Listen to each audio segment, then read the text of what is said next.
তিনি যেমনটা জানালেন যে যতই টাকার মালিক হোক না কেন তিনি সব সময় আমি এই আমি দেখতে পাচ্ছি একটি ছবি দেখা যাচ্ছে একদম লাইভ রান্না, ছবি কি লাইভ রান্না। দোকানে টাঙিয়ে রেখেছেন। একটু জানার চেষ্টা করবো ছবিটার পিছনে আপনার আসলে কারণটা কি? আমার কোর্টের গত রোববারে মামলা উঠছে। হ্যাঁ, মামলা উড়ানোর 2 মিনিট আগে আমার এমপি সাহেব ফোন দিছে।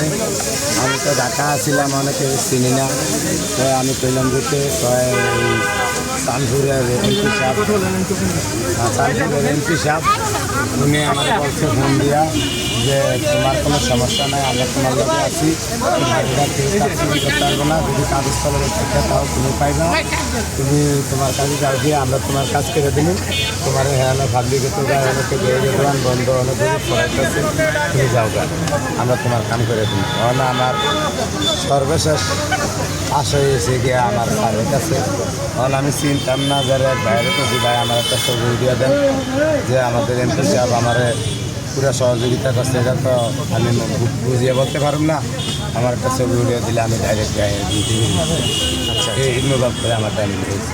আচ্ছা, বুঝতে পারছি আপনার মামলা সংক্রান্ত বিষয়ে সহযোগিতা করবে সর্বোচ্চ।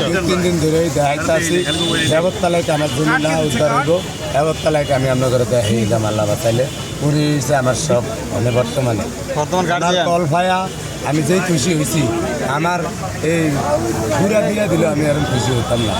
আমার জমি ভাই না না ভাই, কথা তো আমার ধরছে, এটাই সবচেয়ে ভালো। আচ্ছা মিজান ভাই, একটু আপনার জমিনের ঝামেলাটা একটু শুনতে চাই, মানে টোটাল দেখতে পাচ্ছি তাকে আরেকজন ভালোবাসার পাত্রের মানুষ এসে তাকে ফোন দিয়ে কথা বলাচ্ছে।